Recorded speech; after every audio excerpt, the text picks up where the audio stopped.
राजाभाऊ, किती किती ऑफर्स तुम्ही नाकारल्यात, किती कोटी तुमच्याकडं येऊ घातले होते आणि तुम्ही त्याला का नाही म्हटलत?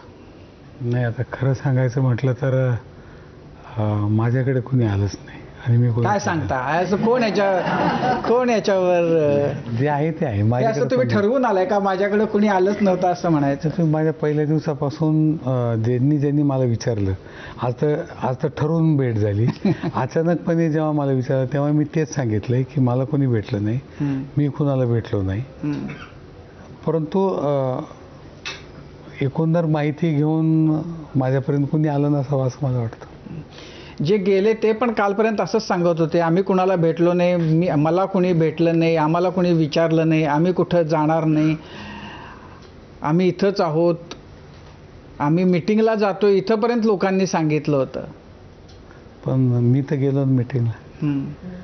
मी असं जे म्हटलो ते मी आहे तिथंच आहे.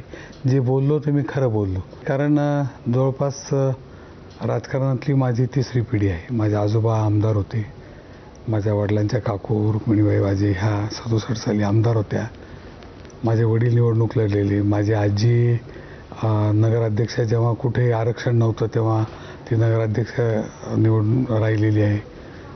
त्यामुळे राजकारण आमच्या घरात होतं.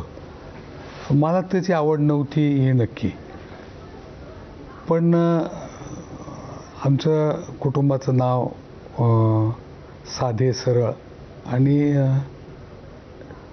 विचारांनी पक्की माणसं असं आजपर्यंतचं नाव आहे. तर त्या नावाला बट्टा लागू नये एवढीच काळजी मी घेतली. पण खरं तर तुमचं आडनाव वाजे आहे, पण त्याचा आवाज कधी फार तुमचा ऐकू येत नाही. आता स्वभाव असतो प्रत्येकाचा, जसा माझाही स्वभाव आहे. मी याच्या मीडियाच्या समोर कधी